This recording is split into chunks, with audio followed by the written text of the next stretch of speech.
अब आप पूछते हैं कि दिल्ली के अंदर केंद्र का हस्तक्षेप कैसे? दिल्ली के अंदर केंद्र के हस्तक्षेप के बिना दिल्ली चल ही नहीं सकती, क्योंकि शीश महल में रहने वाले नवाबजादे ने 13,500 करोड़ रुपया सिर्फ होर्डिंग पोस्टर के ऊपर खर्च करना तय किया है।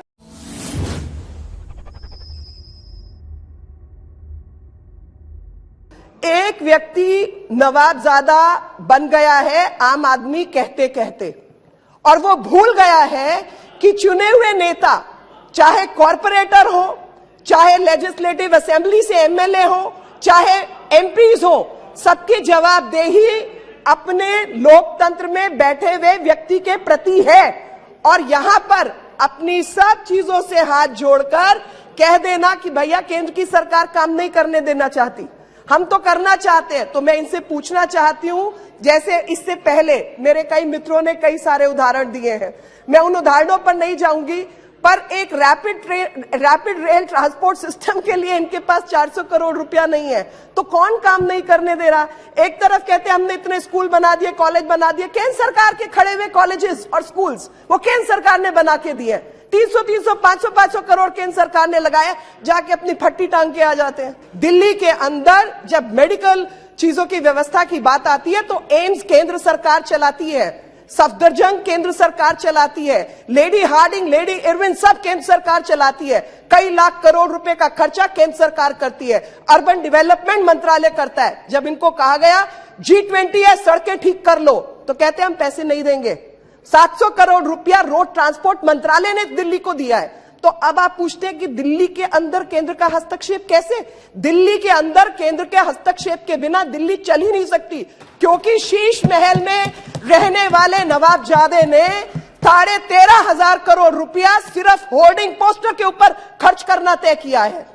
अध्यक्ष जी, अपनी मुद्दे की बात कहने से पहले मुझे लगा कि दिल्ली के जो 1/4 मुख्यमंत्री हैं वो कहानियां सुनाते, तो मैं भी आज एक शीश महल में रहने वाले नवाबजादे की कहानी दिल्ली की जनता को और देश की जनता को सुनाना चाहती हूं, क्योंकि मुझे लगता है कि यहाँ इस जगह पर बैठे हुए, संसद में बैठे हुए बहुत से लोग हैं शायद अनभिज्ञ हैं इस कहानी के बहुत सारे रहस्यों से, और जिसमें ये रहस्य है कि एक आम आदमी का नाम और वेशभूषा धारण करते करते कोई शीश महल में रहने वाला नवाबजादा कैसे बन गया। और वही कहानी इस बिल के मूल में है, और वो कहानी है कि एक व्यक्ति जो खड़ा होकर कहता है कि मैं गाड़ी नहीं लूंगा, बंगला नहीं लूंगा, ये नहीं लूंगा, वो नहीं लूंगा, 53 करोड़ का घोटाला करके शीश महल खड़ा करता है दिल्ली के उस क्षेत्र में जहां पर आप ईंट नहीं लगा सकते। 6,000 करोड़ से ऊपर का बजट है, 6,000 करोड़ से ऊपर का बजट है, 6,000 करोड़ से ऊपर का बजट दिल्ली के फ्लड डिपार्टमेंट का है। उसकी मीटिंग जब 21 तारीख को रखी जाती है तो ये नवाबजादे वहां पहुंचते नहीं, कहते हैं मैं और राजनीतिक गतिविधियों में राजस्थान में उपस्थित हूं, तो आप इसको बढ़ाइए।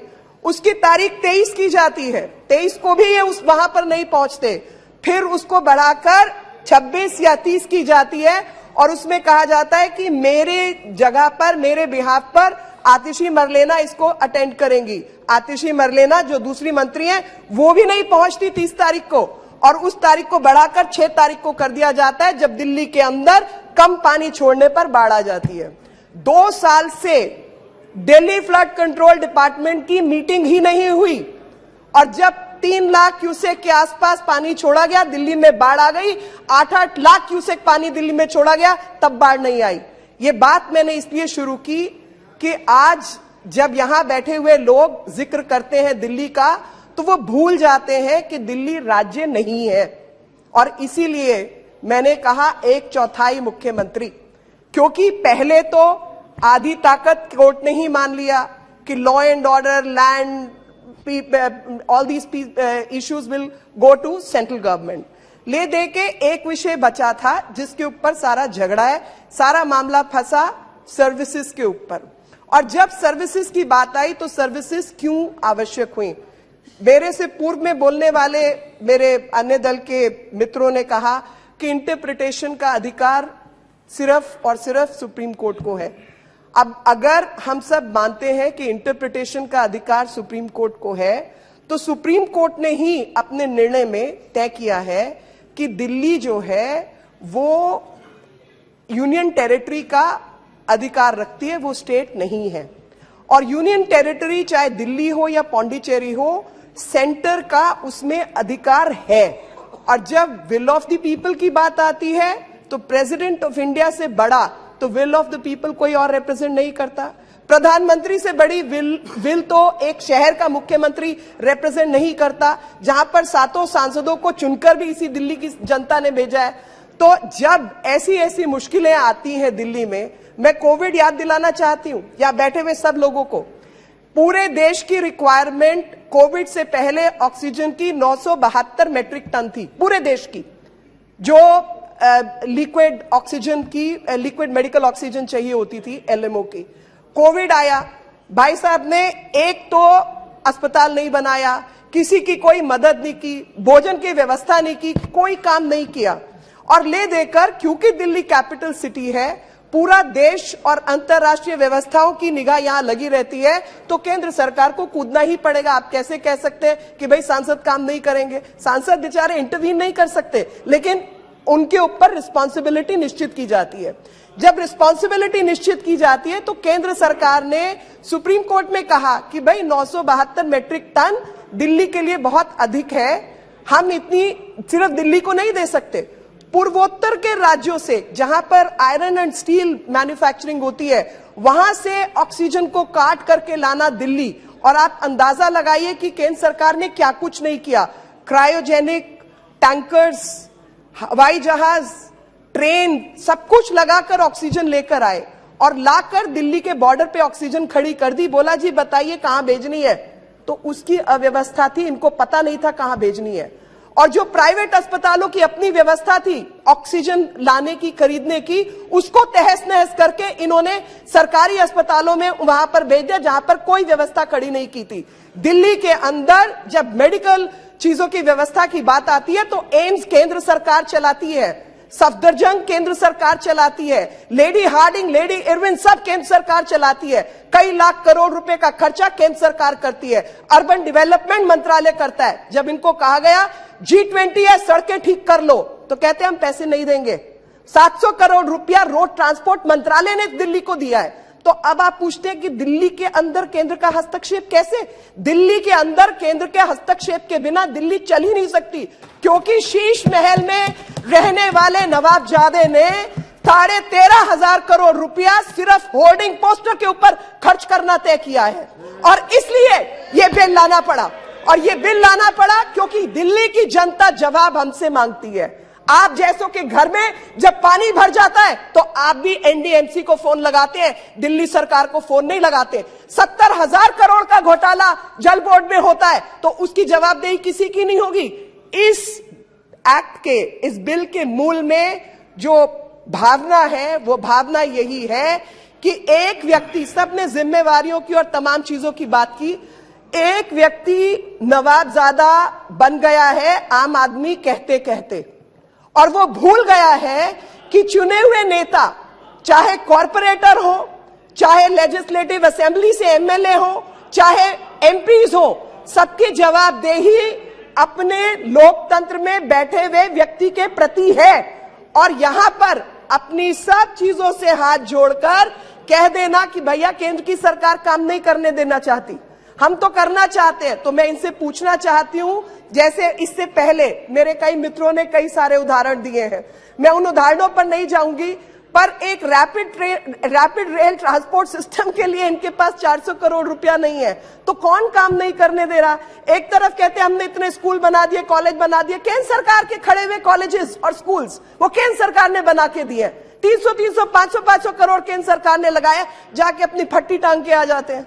तो अब ये सब अगर केंद्र सरकार करेगी तो काम करवाने का अधिकार भी उसके पास है। और इसके मूल में असली कहानी शीश महल की कहानी है। असली कहानी विजिलेंस और नॉन विजिलेंस रिलेटेड मैटर्स की कहानी है। असली कहानी है कि बिना, आप बताइए, मुझे नहीं मालूम, सबको बहुत एक्सपीरियंस है वैसे, अब राज्य सरकारें चलाई हैं, और जब ये लोग मोरालिटी की बात करते हैं तो मैं याद दिलाना चाहती हूं कि 90 बार 356 को इस्तेमाल करके चुनी हुई राज्य सरकारों को जिन लोगों ने डिसमिस किया वो कॉन्स्टिट्यूशनल मोरालिटी की बात ना करें तो बेहतर है। और ये बात, अरे ईडी, एक मिनट शांत रहो, तुम्हारे घर ना ईडी आ जाए। नहीं, नहीं, अरे मजाक की बात है, मजाक की बात। एक मिनट,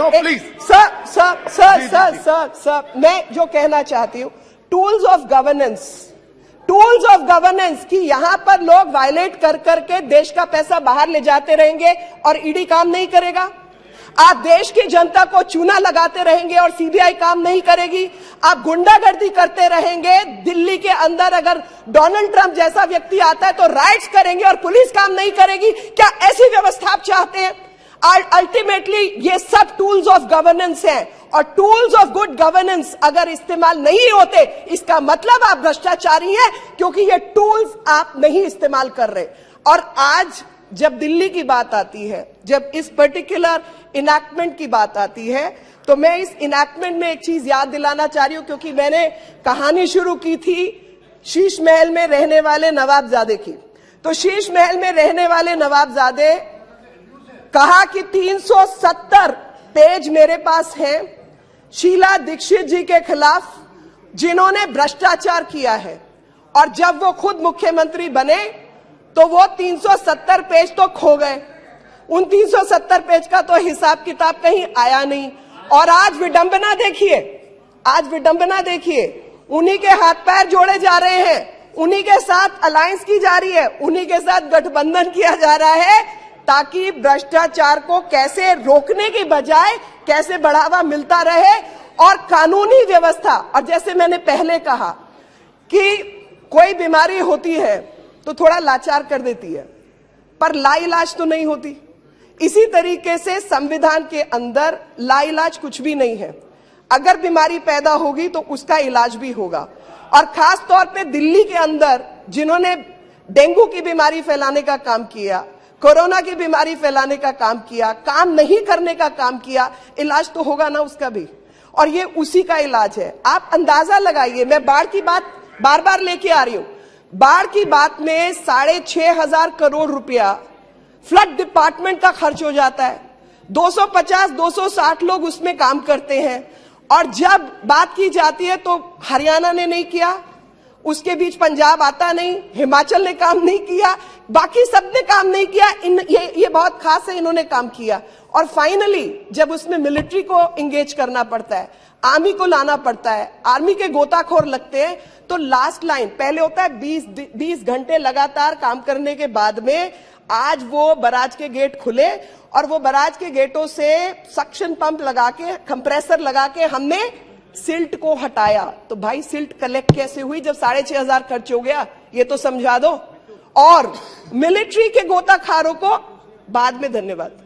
आप 20 घंटे ऐसे पढ़ के लगता है कि जैसे 20 घंटे यही गोता लगा रहे थे पानी में। तो यही कारण है कि इस एक्ट को लाना पड़ा। शराब घोटाले में गवाही उसकी है कि किस तरीके से कोने में ले जाकर प्रेशर किया जाता था, गलत काम करवाए जाते थे। उसका क्या कोई इलाज नहीं निकलेगा कि आप गलत काम करवाने के लिए ब्यूरोक्रेसी के ऊपर प्रेशर बनाते रहेंगे? अभी पिनाकी जी ने पढ़ के बताया, जजमेंट में एक्साइटेड है। 400 से ऊपर लोगों को आपने बिना सर्विस कमीशन के, स्टेट सर्विस कमीशन होता है, सेंट्रल सर्विस कमीशन होता है, बिना सर्विस कमीशन के, बिना वैकेंसी निकाले, बिना कुछ किए अपने रिश्तेदारों को 1-1.5 लाख रुपए की नौकरी दे दी। बाकी लोग क्या करेंगे जी? इस देश में इतने लोग बैठे हैं जिनको नौकरियां चाहिए, काम चाहिए। आप अपनी मर्जी से सरकार चलाएंगे? उसका इलाज है। और एक सवाल इन्होंने किया, 3 साल 10 साल, अरे एक्सटेंशन, क्योंकि वो आपके आदरणीय अध्यक्ष जी 370 पेज का नाम इन्होंने लिया था शीला जी के खिलाफ। जिस तरीके के घोटाले इन्होंने किए हैं वह 3-3, 5-5 हजार पेज हैं। वो 3-3, 5-5 हजार पेज के लिए उसको एक्सटेंशन देनी पड़ती है, क्योंकि इतने मोटे मोटे घोटाले किए हैं। अंत में मैं एक ही बात कहकर अपनी बात समाप्त करना चाहती हूं, और वो बात है कि जिस तरीके से इन्होंने ये तमाम चीजें की हैं, मिस एडमिनिस्ट्रेशन, मिस गवर्नेंस, तो ऐसे में अगर केंद्र में नरेंद्र मोदी जी की सरकार है और जिनको इन्होंने चौकीदार का नाम दिया था, तो जो चौकीदार की सरकार है वो चौकीदार तो चौकीदारी पूरी करेंगे और नवाब को भी जवाब तो देना ही पड़ेगा और जिम्मेवारी से बच नहीं सकते। इस वीडियो को शेयर कीजिए फेसबुक पर, व्हाट्सएप पर, यूट्यूब पर। जल्द मिलते हैं अगले वीडियो में, तब तक के लिए आप सबका इस वीडियो के अंत तक बने रहने के लिए दिल से धन्यवाद।